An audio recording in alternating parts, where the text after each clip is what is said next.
본문은 깊은 이해가 필요합니다. 1절에 보면 예수를 믿고 신앙 고백을 한 사람은 하나님의 자녀로 태어난 사람이고, 하나님의 자녀가 된 사람은 다른 하나님의 자녀를 사랑하게 되어진다. 하나님의 자녀가 된 것은 내 노력이나 내 잘난 것으로 된 것이 아닙니다. 영접하는 자, 곧 그 이름을 믿는 자들에게 하나님께서 선물로 주신 은혜입니다. 하나님의 자녀의 권세입니다. 이것은 인간의 열심이나 인간의 노력이나 인간의 혈통을 가지고 되어진 것이 아니라 하나님이 하신 일입니다. 우리가 이 세상에 태어난 것도 그렇지 않습니까? 부모로 인해서 우리가 이 세상에 태어났고, 그러니 마땅히 우리는 부모를 공경해야 되죠. 그런데 내 부모가 낳은 다른 형제가 또 세상에 나서 보니 있는 것입니다. 그러면 내 부모가 나를 낳은 그 형제를 사랑하는 것이 또한 마땅합니다. 나를 하나님의 자녀가 되게 하신 하나님을 사랑하는 것도 마땅한 것이고, 나를 하나님의 자녀 삼으신 것처럼 하나님의 자녀가 되게 하신 또 다른 자녀를 사랑하는 것도, 이것은 지극히 당연한 것이고 이건 지극히 마땅한 것입니다. 우리가 형제를 사랑하는 것은 이건 의지의 문제가 아닙니다. 저 친구가 내 형제지, 내 누나지, 그래서 사랑합니까? 그냥 DNA가 사랑하도록 되어 있는 것입니다. 형제를 사랑하는 DNA를 가지고 있기 때문에 한 부모 밑에 형제는 서로 사랑하게 되어 있는 겁니다. 예수를 믿고 하나님의 자녀가 되면 하나님만 사랑스럽게 생각하는 것이 아니라 형제도 친형제와 같이 사랑스러운 마음을 가지는 것이, 이것이 지극히 당연한 것입니다. 2절에 보면 우리가 하나님을 사랑하고, 하나님을 사랑한다는 증거가 뭐냐? 3절 끝에 그의 계명은 무거운 것이 아니라, 내가 누구를 사랑한다, 누구를 품는다, 이것이 상당히 어려운 일이었습니다. 지금도 쉬운 죽 먹기처럼 내가 형제를 사랑하는 것이 쉬운 일은 아닙니다. 품는 것이 그렇게 만만한 일이 아닙니다. 그렇지만 그의 계명은 도저히 감당할 수 없을 만큼 무거운 일은 아닙니다. 주님이 나를 사랑한 것을 생각하고 저 형제가 왜 내 옆에 있는가, 그걸 생각해 보면 우리는 형제들을 사랑할 수밖에 없다. 무거운 일이 아니다. 우리가 주님을 사랑한다고 하는 것이 무슨 감성적인 고백이 아니지 않습니까? 그냥 나도 모르게 고백을 한 것이죠. 우리가 형제를 사랑한다는 것도 그런 느낌이 들기 때문에 그런 것이 아니라 그렇게 되게 되어 있다. 그게 영적인 원리고 영적인 질서고, 그런 영적인 그런 DNA를 우리는 가지고 있는 자다. 이걸 성경이 말하고 있는 것입니다. 예수 믿는 사람이 세상을 이긴다고 말하고 있습니다. 4절에 하나님께로서 난 자마다 세상을 이기느니라. 세상을 이기는 것은 바로 믿음이다 그랬습니다. 왜 이기느냐? 세상과 싸워서 이기는 게 아닙니다. 예수를 믿게 되면 세상이 별거 아니기 때문에 싸울 필요가 없습니다. 세상을 내 거 삼으려고 싸워서 이길 수는 없습니다. 왜냐하면 세상으로부터 오는 유혹이라고 하는 것은 만만치 않습니다. 그래서 마귀도 하나님의 아들에게 세상을 보여주고 자기에게 절하라고 했어요. 마귀가 말하기를 내게 절하면 주겠다. 하나님의 아들도 그렇게 유혹을 했는데, 육신을 가진 인간에게 세상에 좋은 것들을 눈앞에 놓고 절 한번 하면 다 주겠다. 그게 100원짜리나 10,000원짜리면 괜찮은데 그게 100억짜리면 문제가 달라집니다. 우리가 지금 보고 있지 않습니까? 권력을 이용해서 수단 방법을 가리지 않고 재물을 쌓다가 얼마나 많은 사람들이 지금 문제가 되고 있습니까? 그런데 어떻게 해서 오늘 성경은 그런 세상을 우리가 이길 수 있느냐, 이걸 말하고 있는 거예요. 육신을 가지고 있는 인간이 어떻게 세상을 이기느냐? 세상에 붙들려 있는 자는 절대로 이기지 못합니다. 내 안에 계신 하나님이, 나와 함께 하신 하나님이 크시다는 것을 믿고 사는 사람, 이건 크기만 얘기하는 것이 아니에요. 그 가치가 이 세상의 모든 걸 다 주어도 바꿀 수 없는 분이라는 사실을 분명히 알고 믿는 사람, 그런 사람은 세상을 싸워서 이기는 것이 아니라 세상이 별거 아니기 때문에 넉넉히 이길 수가 있는 것입니다. 그 어떤 것도 하나님과 우리 관계를 방해하거나 끊을 수가 없습니다. 죽을지라도. 그래서 순교자는 목숨을 걸고 믿음을 지킨 거예요. 순교로서 세상을 이긴 겁니다. 이길 방법이 그것밖에 없을 때는 자기 목숨을 내놓고 세상을 이긴 거예요. 그 이후로 기독교 2000년 역사가 믿음으로 세상을 이긴 역사입니다. 믿음의 우인들의 얘기가 다 그런 얘기입니다. 우리가 이 세상의 문화나 이 세상의 아주 그럴듯한 가치관들, 이런 걸 믿음의 눈으로 보면요, 그 자체가 우리하고 맞지 않습니다. 맞지 않는 옷을 입겠다고 그걸 가지고 다니고 들고 다니고 그렇게 하지 않습니다. 특별히 하나님의 사람들은 세상을 오래 살면 살수록 그걸 더 절감합니다. 살아보니까 세상은 더 별거 아니더라. 그래서 그것들을 다 뿌리치는 것이 아무런 비련이 없습니다. 그리고 하나님과 나와의 관계, 내가 하나님의 자녀라고 하는 그 사실, 이것이 바로 가장 내게 소중하더라. 세상을 이기는 사람이 누구냐?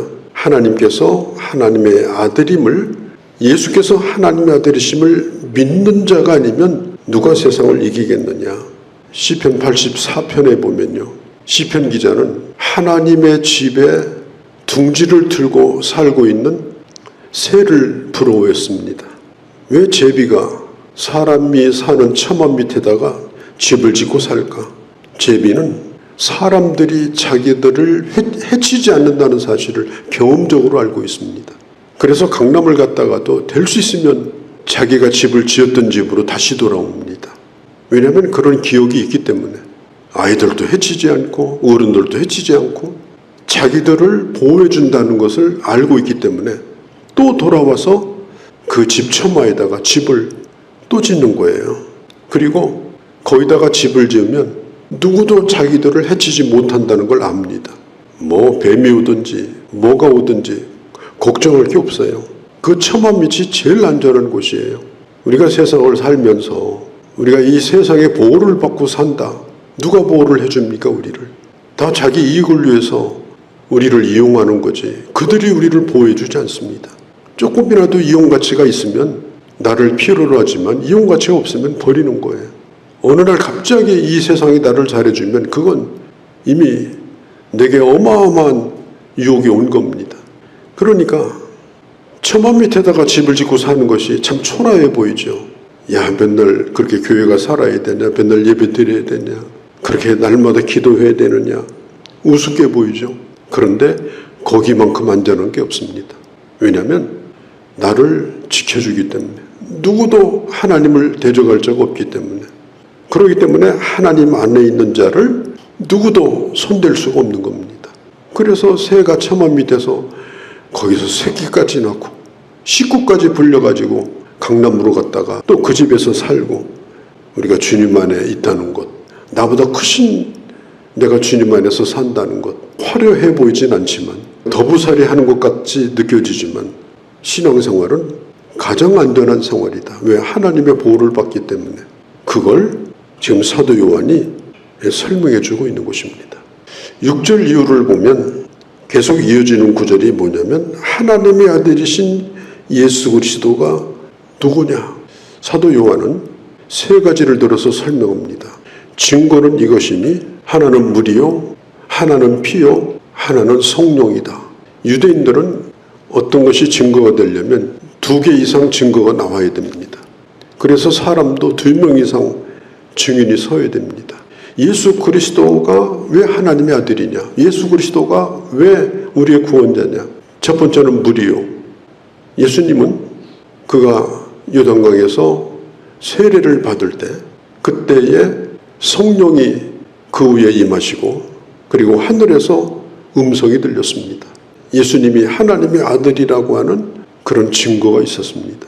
두 번째는 피요. 사도 요한 당시에 가현설, 예수님이 육체로 오신 것을 부인하는 이단들, 영주주의자, 사도 요한은 그건 잘못됐다고 말합니다. 예수님은 육체를 가지고 오셨습니다. 피가 있는 몸으로 오신 거예요. 그리고 피를 흘리신 겁니다. 이건 뭘 가르치는가? 예수님은 육체를 입은 인간의 몸을 입고 오셔서 피를 흘리셨습니다. 그 뜻은 뭐냐? 생명을 드린 겁니다. 우리를 위해서 생명을 바친 분입니다. 가장 큰 증거가 뭐예요? 나를 위해서 생명 바치는 것만큼 큰 증거가 어디 있겠습니까?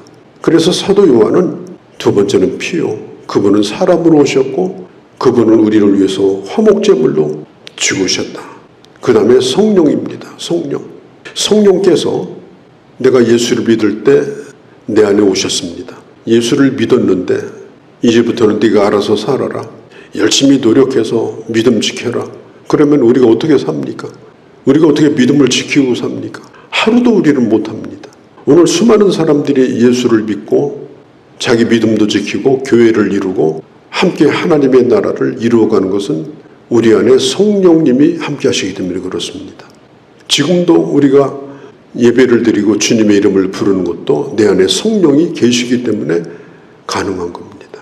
우리는 항상 성령이 나와 함께 하고 있다. 이 증거에 대한 분명한 믿음과 고백이 있어야 돼요. 성령은 덜렁덜렁 하는 분이 아닙니다. 성령은 언제나 나와 함께하는, 나로 예수 믿게 하고 나로 믿음으로 승리하게 하고 나로 구원의 확신을 갖게 하는 증인이십니다. 그래서 사도 요한은 이 세 가지를 의인화시켜가지고 사람은 아닌데 사람처럼 증인으로 세우는 거예요. 그래서 물과 피와 성령이 바로 증거가 된다. 이렇게 말하고 있습니다. 11절에 보면 또 증거는 이것이니 또 하나의 증거가 있습니다. 이 세 가지 증거뿐 아니라 또 하나의 증거가 있습니다. 그래서 11절에 또 증거 이렇게 말해요. 그게 뭐예요? 예수를 믿는 자에게 영원한 생명이 있다라고 하는 것입니다. 여기서 말하는 영생은 영원히 죽지 않는 생명이에요. 예수 그리스도 안에서 끝까지 보호받고 끝까지 존재하는 생명이에요. 하나님이 이 생명을 주셨다. 그것이 바로 영생입니다. 그 증거가 뭐냐? 그 증거는 우리에게는 아들이기 때문에 그렇습니다. 우리에게는 우리의 증보자이신, 우리의 대제사장이신 하나님의 아들이 계시기 때문에 우리에게는 영원한 생명이 있습니다. 그럼 반대로 하나님의 아들이 없는 자는 어떻게 되느냐? 생명이 없습니다. 가장 비극적인 상황이 뭐냐? 하나님의 아들이 그에게 없는 거예요. 하나님의 아들이 있다는 말은 하나님의 아들이신 예수 그리스도께서 우리의 구원자일 뿐 아니라 우리의 영원한 대제사장으로 우리를 끝까지 보증해 주시는 그 보증이 있기 때문에 우리에게 주신 이 영생이 끝까지 영원한 생명이 되는 것입니다. 사도 요한, 그분은 예수님의 제자입니다. 사도 요한이 편지를 쓰는데 어마어마한 기적들 이런 거 적지 않았습니다. 주님이 행하시는 엄청난 그런 놀라운 일들 말하지 않았습니다. 가장 중요한 건 뭐냐? 예수를 믿는 자에게 생명이 있다. 그 생명은 영원한 생명이다. 그리고 그 분명한 세 가지 증거는 물과 피와 성령이다. 그렇게 설명을 하고 있습니다. 우리도 하나님의 말씀을 깊이 깨닫고 나도 이 확신 가운데 있을 뿐 아니라 하나님의 이 복음을 능력 있게 확신 있게 분명하게 증거하며 살아가는 그런 귀한 주의 자녀들이 되어주시기를 바랍니다. 거룩하신 우리 아버지, 예수님의 마지막 제자인 사도 요한은 그 예수 그리스도가 누구인가? 왜 그 예수 그리스도를 믿어야 되는가? 내가 하나님의 자녀가 된 증거가 뭔가? 나를 위해 피 흘리셔서 생명으로 나를 보증해 주실 뿐 아니라 성령으로 나와 함께 하실 뿐 아니라 지금도 내 대제사장이 되어서 나의 구원을 지켜주시고 마지막 날까지 나를 영원으로 인도하시는 이 놀라운 하나님의 약속과 하나님의 이 놀라운 계획 속에서 오늘 우리는 살고 있음을 다시 한번 저희가 확인합니다. 이 믿음에 대해서 분명한 우리에게 고백이 있게 하시고 그리고 이 크신 은혜로 말미암아 세상은 아무것도 아니며 나와 함께 하시는 하나님으로 말미암아 능히 이 세상을 이기며 하나님의 자녀답게 살아가는 그런 저희가 되게 하여 주옵소서. 우리 주 예수님의 이름으로 기도하옵나이다. 아멘.